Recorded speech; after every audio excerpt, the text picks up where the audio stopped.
Right, everybody, and we are back with another video today. And I thought this would be a good opportunity to start perhaps even a nice little series on just team previews heading into the 2023 season here. And what better place to start than at the top of the alphabet here by going by team cities. In this particular case, the team state, the Arizona Cardinals. And why not? Because this is a team that is probably going to have a rough go about it in 2023. So let's do a dive into why that is and why the Cardinals, after a rough season last year, really might not even be improving this year. It might only be getting worse. So let's take a look at the outlook of the Arizona Cardinals here. And we'll start just by looking at 2022 and what happened here. So obviously, Cliff Kingsbury was still their head coach last year, and this was a team that went 4-13. Really nothing impressive here.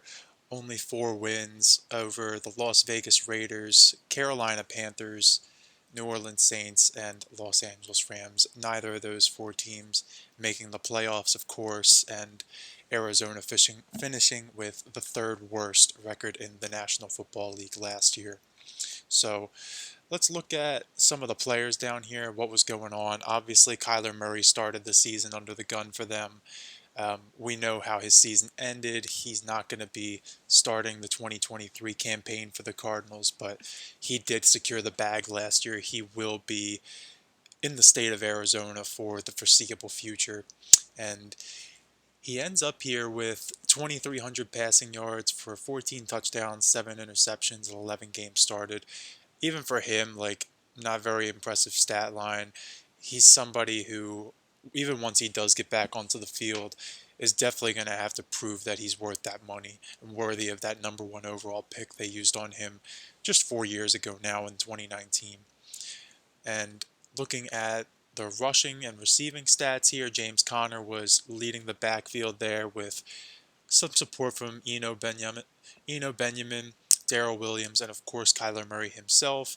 And then in terms of receiving, they were led by DeAndre Hopkins, who we know is no longer in the fold. Hollywood Brown here with 700 yards. He'll have to step up as their #1 this year.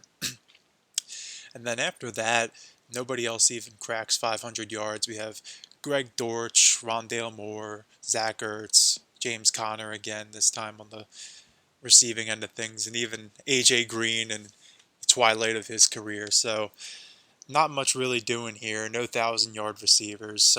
I know Arizona is not really used to that. They're definitely one of the teams in the 21st century that's always seemed to have consistency at the wide receiver position, largely thanks to Larry Fitzgerald, but more recently DeAndre Hopkins. Then moving on to the defense here, which I think is even more fascinating. Um, Looking at the sacks here, J.J. Watt led the way with 12 and a half last year, and nobody else even really close. So just looking at their team in terms of what adjustments they made this offseason, what players they added, what players they lost, the Arizona Cardinals ended up losing quite a few of these players here. So J.J. Watt, of course, decided to walk off into the sunset and retire. And despite that fact that he was age 33 last year, Arizona's really going to miss his presence out there. They're going to miss that 12 and a half sacks, forced fumble, fumble recovery, 7 pass deflections as a lineman. I mean, we know J.J. Watt's easily a first ballot Hall of Famer, what he brings to the table. And we even have a couple other guys here no longer in the fold. Zach Allen's moved on. Marcus Golden has also moved on. So on the defensive side, too, they're going to need to look for other players to step up as well. So let's look at the Cardinals depth chart now for 2023 to see what they're working with. So looking at Arizona Cardinals offense here, we'll start with, of course, Kyler Murray should be the starting quarterback by the end of the season, although, of course, he tore his ACL late last season. So for probably at least the first 3 months of the season, I would guess it's Colt McCoy starting at quarterback. Of course, Colt McCoy started out in the NFL back in 2010 with the Cleveland Browns. Not really one of the more notable quarterback classes, but it is interesting that he is really the only player. He's kind of the last man standing from that class. Of course, Sam Bradford, Tim Tebow no longer in the league, and even some lesser notable players like Jimmy Clausen and Mike Kafka, long forgotten in terms of their playing days, although Mike Kafka has made a nice name for himself as a coach in the NFL, currently with the New York Giants on Brian Daboll's staff after working in Kansas City as their quarterback's coach for so many years. Now moving on, we have running back position. Of course, James Conner returning to the fold this year. If I had to guess, James Conner's probably going to be getting a lot of volume this year. So if anybody out there plays fantasy football, I'd maybe consider taking him this year if you could get good value on him. But I only say that just because there really isn't much going on in this backfield beyond James Conner. You have Corey Clement as a second string player here, and just as a Philadelphia Eagles fan, that Corey Clement, of course, a Super Bowl hero, but if he's your number two running back in 2023, especially when your number one running back's a player like James Conner, who I definitely would say James Conner's a good running back. He's a talented running back, but if you don't have an elite running back as your number one in the NFL today, you really need a solid tandem of minimum two guys. And somebody like Corey Clement really should be, best case scenario, I feel, a number three running back. And you kind of notice this trend with the Cardinals as we go down these positions here, where really they haven't made many improvements anywhere along the line here. There are a couple places where I feel they've taken some baby steps forward, but this really seems like a team that's looking beyond 2023, and we'll definitely look into that further as we go along here. But moving on to the wide receiver position, we have, like I mentioned earlier, Hollywood Brown's going to have to step up and be that number one receiver after DeAndre Hopkins was released this summer and has since signed with the Tennessee Titans. Still have Rondale Moore in the fold, still have Greg Dortch in the fold. They go out and sign Zach Pascal to be a backup and then draft Michael Wilson here in the third round. So they have acknowledged that they do need more receivers, although I don't believe the position has really improved at all. And with losing DeAndre Hopkins, I would still say their wide receiving room has definitely taken a massive step in the wrong direction. So definitely not encouraging, especially when you have Colt McCoy starting at quarterback for likely at least the first 3 quarters of the season. Then looking at the tight end position here, Zach Ertz, another Eagles legend. A lot of former Eagles on this roster, which is interesting. Suppose with Jonathan Gannon being the head coach, that makes sense, but that's not really a good thing when you look at some of these names. Zach Ertz, of course, is a good player, but he is in now year 11 in the NFL, and he did tear his ACL last year as well. So he's starting the season on the PUP list as listed here. I don't know if he'll even be ready for the start of the season, so perhaps it'll be Trey McBride, the second-year player here, getting the nod at the tight end spot, which really just kind of an unknown at this point. So we're looking at a situation on offense here with Colt McCoy starting at quarterback, James Conner in the backfield with not really much behind him to help him out, then a wide receiving room that's taken a massive step in the wrong direction, and an injured tight end who, even when healthy, would be in year 11 and really not the player he was 5, 6 years ago. But what about the offensive line, right? That was the one position the Cardinals, I think, have addressed this offseason, at least to a degree. And they have DJ Humphries returning at left tackle. He's probably been their most consistent player at offensive line over the last few years, although that really isn't saying much. They did draft Paris Johnson Jr. here in the first round after a couple trades in the first round, moving down from number 3 with the Houston Texans and then moving back into the top 10 to take Paris Johnson. So he's slated to start at right tackle here. So that definitely gives them some stability on the outside of the offensive line. Although besides Will Henderson here at right guard, this left guard and center position are very much wide open right now, up for competition in camp. So that'll be interesting to keep an eye on as the preseason progresses here.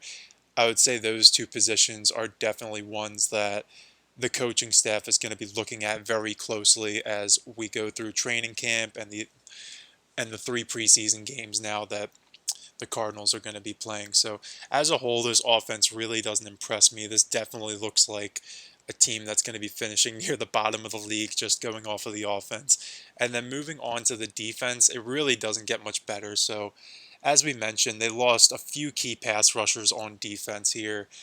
They have, of course, no more J.J. Watt. They lost, if we go back here just to look at it again, they lost Zach Allen. They lost Marcus Golden. So those were three of their top pass rushers last year. Now, they do still have Mija Sanders, I hope I'm pronouncing that correctly, as well as Cameron Thomas. So both of these guys are still relatively young. Cameron Thomas, a second-year player, and then as is Mija Sanders. Both of these guys taken in the third round of last year's draft, but they're going to be expected to carry most of the load when it comes to getting to the quarterback, and it really doesn't look like they have much support here, which isn't very encouraging. The Cardinals did draft BJ Ojulari in the second round this year, a player out of LSU who very athletic. He's somebody who could definitely get after these mobile quarterbacks we see in the NFL today. And I think he can be a very strong player for them. Although, of course, as you notice, he is currently on the PUP list. So that if you don't know, that stands for the physically unable to perform list, meaning he's also injured.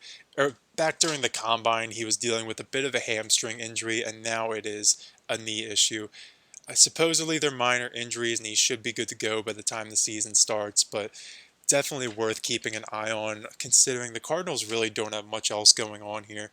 And this defensive line, I mean, this might be one of the worst units in the league, I'm not going to lie. And that's no disrespect to any of these players. I'm sure they're doing the best that they can, but the Cardinals really haven't set themselves up for success when it comes to stopping the run or getting to the quarterback. They're definitely going to see some struggles in that regard. So in terms of other additions they made, they did sign Kaiser White, another former Eagle, following Jonathan Gannon over here from Philadelphia, but Kaiser White was definitely more, he was a solid player for the Eagles last year, but definitely wasn't one of the backbones of that defense. That was a defense, of course, loaded with talent in the secondary and the defensive line, which the defensive line he's going to be playing behind here in Arizona is a far cry from the one he was playing behind in Philadelphia last year. So be interested to see how Kaiser White does in terms of his production coming from Philadelphia and even from the Chargers the year before that. Perhaps he even takes a step back. So definitely not encouraging for this unit. And then finally, we'll look at the secondary here. So the big storyline in the secondary was Budda Baker. Of course, he requested a trade in the offseason earlier this year, although the Arizona Cardinals have since thrown him a bone in terms of a little bit more money this year to get him to stick around. And now the training camps open up, he has reported. He seems very enthusiastic about being there, and he definitely has embraced the role of being a leader on this defense, and he really wants to see the rest of these guys succeed. He understands now with J.J. Watt no longer in the fold, and especially looking, excuse me, at how their offense has taken a bit of a step back, losing DeAndre Hopkins and not having their leader in Kyler Murray, that Budda Baker, he's somebody who's been in Arizona now since 2017, so he's definitely one of the Cardinals with the most tenure. In fact, he might even be the Cardinal with the most tenure besides DJ Humphries here. So definitely looking forward to see how Budda Baker does this year. Does he end up finishing the season with the Cardinals? It's very fascinating because you look at how a player like Budda Baker requests a trade in the offseason, and then as a result, his value kind of takes a hit because other teams know he doesn't really want to be there. But let's say the Cardinals come out and they're like 0-7 going into the trade deadline. Does Arizona just turn around and sell Budda Baker off to the highest bidder? That'll definitely be very fascinating to keep an eye on. So the rest of the secondary really isn't anything of note. Again, probably one of the weaker units in the National Football League. They did draft Garrett Williams in the third round out of, believe, NC State. Now, he probably would have been a higher draft pick if not for his own injury concerns, but I believe he also torn his ACL last year as well. So Cardinals really have a lot of guys here with the torn ACL injury recovery going on right now. So he's on the NFI list to start training camp. definitely worth keeping an eye on that, because if he is able to come back healthy this year, he very well could be a starting cornerback on this roster when all is said and done. And one more note here before we move on. Isaiah Simmons is a player I haven't mentioned yet, and that's on purpose. So Isaiah Simmons was a top 10 pick in the 2020 draft. 2020 draft was a very loaded draft class, especially at wide receiver, offensive tackle, um, even some good defensive linemen that went in the first round that year. So Isaiah Simmons is one of the guys who really hasn't lived up to his potential so far. He's been kind of bouncing around. He came out of Clemson as technically listed as a linebacker, but the Cardinals have experimented with him at a few different positions. But now for this year, they seem very much set on having him as a member of the secondary, maybe as a nickel player, which they have him listed as here, and that's probably what they'll have him focus on to start the year. But Isaiah Simmons has been very vocal in camp about the fact that he does see himself as somebody who he wants to master the secondary position. I say position, I guess the role of playing in the secondary before he goes back to playing linebacker or more of a pass rushing kind of role. He definitely sees himself as somebody who is playing more of a center field kind of role on that defense. So maybe he could learn something from Budda Baker there. Who knows? That's definitely somebody that, if Budda Baker really is serious about becoming a leader on this team and trying to mentor some of these younger players. I know Isaiah Simmons is entering year 4 now, but that's definitely a guy you want mentoring Isaiah Simmons. If they're able to get that figured out, that's at least one positive note you could build on going forward from 2023. I will mention, though, that the Cardinals did decline Isaiah Simmons' fifth-year option, so this will be a contract year for him, and that'll definitely be interesting to keep an eye on, since if he doesn't have a strong season this year, if he doesn't really wow the Cardinals this season, I would not be surprised at all. In fact, I would probably expect that the Arizona Cardinals move on from Isaiah Simmons, so definitely make or break for him right now. Um, and then moving on to really the Cardinals picture beyond 2023, because this is a team that I don't think has been very serious about competing for 2023, as we saw by that depth chart there. They had several notable subtractions this offseason, but really not many notable additions. And now going back to their schedule this year, this is just a recap of my 2023 predictions that I put out last week. I had the Arizona Cardinals finishing, of course, 1-16 as the worst team in the league, with their only win coming in Week 10 at home against Atlanta. And you look at this schedule, and it really isn't doing them any favors. Of course, they play in the NFC West, so they will have to play the San Francisco 49ers twice a year, the Seattle Seahawks twice a year, the Los Angeles Rams, who I know probably won't be a playoff team this year, although compared to the Arizona Cardinals, the Rams are much more talented, much more well coached than the Arizona Cardinals are. And just as somebody who's seen Jonathan Gannon the last 2 years in Philadelphia, I'm not very encouraged by the idea of him as a head coach. He was somebody I know a lot of Eagles fans were definitely relieved to see Jonathan Gannon exit. He was somebody that, if he didn't receive a head coaching job, Eagles fans would have been calling for him to be fired, especially after what happened in Super Bowl 57. So, looking at this Cardinals schedule here, I really don't see many winnable games for them at all, especially with how talented, or I guess I should say, how untalented this roster is. And man, if they finished 0-17, I really wouldn't be surprised looking at this. I mean, I figured they're going to win one game in here, and it was really tough for me to even come up with that. I think Atlanta might be their best bet at home here, and this is kind of assuming that Kyler Murray makes it back by this point, but even then, I feel Week 10 is probably a little bit early for that. So we really have to see. They don't get their bye week till Week 14, which isn't doing them any favors either. So, but this might be what the Arizona Cardinals want. They might want to finish with a 1-16 record as the 32nd ranked team in the NFL, because that would set them up for the number 1 overall pick in 2024. Now, before we get into the 2024 draft, I will briefly just go over the players that Arizona Cardinals have under contract here.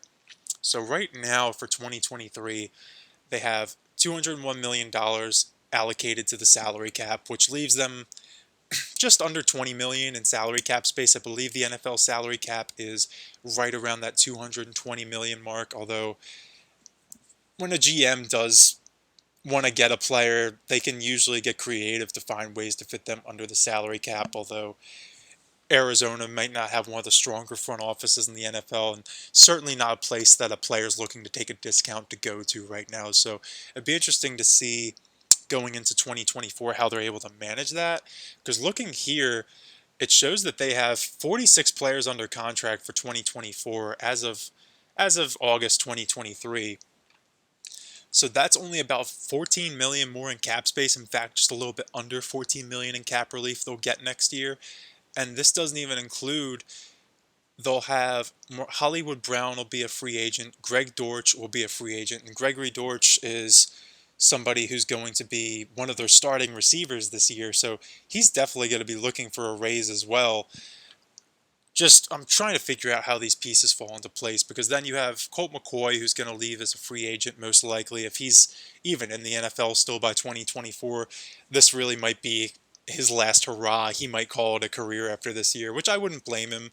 Although if he does exceed as the Cardinals starter, if he does have a lot of encouraging games here with the Cardinals, maybe a team will give him a shot as backup here. But I have a tough time believing the Cardinals bring him back at $5 million next year, especially when Kyler Murray's salary is going to jump from $16 million to $51 million. And that's definitely a huge factor in why they're really not getting any salary cap relief. So looking at the rest of this roster here, they're going to need a backup running back still, assuming James Conner's back into the fold. They're going to need to get more receivers with Hollywood Brown and Greg Dortch being free agents. They still have Zach Ertz under contract, so they won't really need a tight end, although just looking at the rest of this roster here, I would not be surprised at all if the Cardinals have even more significant turnover in the 2024 offseason. Just looking at how the salary cap setup is structured here for them, because unless a lot of these guys have guaranteed money, which obviously Kyler Murray's going to be in the fold, but like a player like Zach Ertz, like he could definitely be a cut candidate in 2024. Same with a player like James Conner, honestly, at $8.5 million, they might just say, you know what, we'll cut our losses and we'll just try to get a committee backfield for next season. So definitely fascinating to keep an eye on. And really, it'll be worth looking at how Kyler Murray is able to live up to this contract, because he is going to be one of the highest paid quarterbacks in the NFL. Of course, the market for every position always is increasing, except it seems like with running backs, but especially with the quarterback position, these salary cap hits are only getting higher as more contracts are getting signed. Patrick Mahomes' contract that was signed in 2020 looks like a bargain bin deal right now. So maybe this contract will age a little bit better, but that would require Kyler Murray to step up his play. So if Kyler Murray isn't able to rebound, this contract could definitely be a huge burden on Arizona, since even beyond the salary cap chart only goes up to 2027, but this contract actually goes all the way through 2028. So Kyler Murray, I can't imagine he starts more than 6 games this year. He's probably coming back towards the end of the season. And who knows, honestly, if Arizona is in a situation where they only have 1 win, or maybe even no wins by the time we're getting into November, December, they might just shut Kyler Murray down for the season. Say, you know what?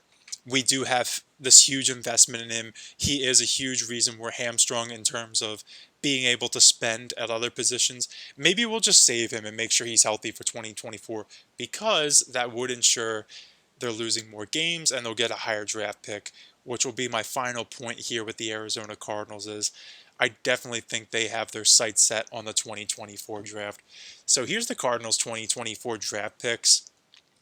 Now, of course, they have all of their own draft picks besides their 6th round pick, which they traded for Robbie Anderson, another player no longer with the Cardinals, but that's not even really that noteworthy with all the players they lost this offseason. But, of course, the big one here is they also are in possession of the Houston Texans' 1st round pick in the 2024 draft.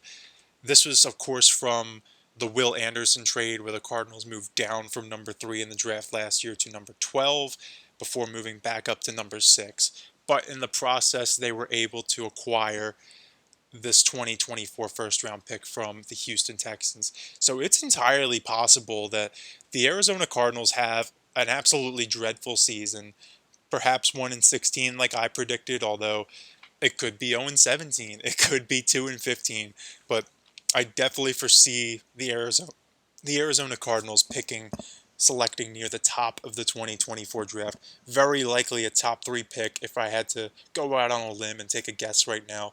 Although I would say right now they are certainly the front runners for that first overall pick in 2024, which would definitely be an interesting dilemma for them if there ends up being a quarterback there that they're a fan of, and they still have Kyler Murray with that burden of a contract.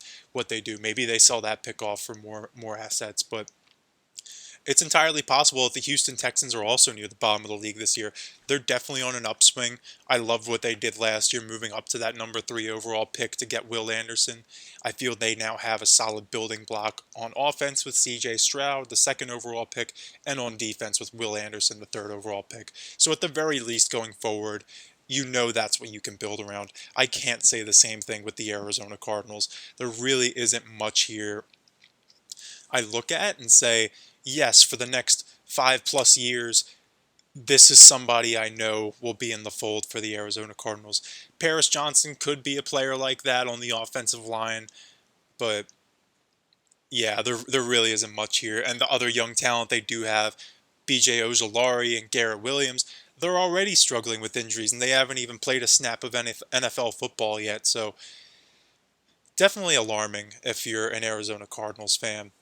I will say before we'll just go down the rest of the Cardinals 2024 picks before I wrap this up. So they do have 3 third-round picks next year as well. They also have the Texans' third-round pick from the same trade for Will Anderson, as well as the Tennessee Titans' third-round pick for when they moved up to select Will Levis at the beginning of the second round. Additionally, they also have the Philadelphia Eagles' 5th-round pick, and this was when the Eagles moved up to select Sidney Brown in the 3rd round last year. So I'd love to know what any Arizona Cardinals fans out there think about their season this year. I definitely think they're probably in a rebuilding situation right now, and they're not even in emerging from a rebuild like I'd say a team like the Houston Texans are. The Cardinals are definitely more of a strip down and tear it down position right now, where the worst has yet to come for them, despite the fact that they went 4-13 last year. Looking at just how their offseason went, for a team that only won 4 games last year, I really don't see any reason why they would improve, especially with Kyler Murray being out. But like we said, this might be all part of the plan. Maybe we're sitting here at the end of the season with the Arizona Cardinals having 2 top 5 draft picks. Maybe they even have 2 picks in the top 3, and their front office looks like an absolute mastermind. But I'd be interested to know what any Cardinals fans' thoughts out there are. So that's all I've got for today. Maybe we'll make this a series. We'll keep going down with some of the other teams here, but it just seems like a fun little thing to do to really get familiar with all these teams as we get ready to go into the 2023 NFL season. We have just about a month before the Chiefs and the Lions kick off, so maybe we could do one of these a day and we could just have a little discussion about each of these teams. Seems like a fun thing to do. I know the Arizona Cardinals probably aren't the most interesting team to talk about, but if we do end up going through with some of the other teams here, I feel like these discussions will only get more enticing as we go along here. So that's all I got. Hope you guys have a nice rest of your day.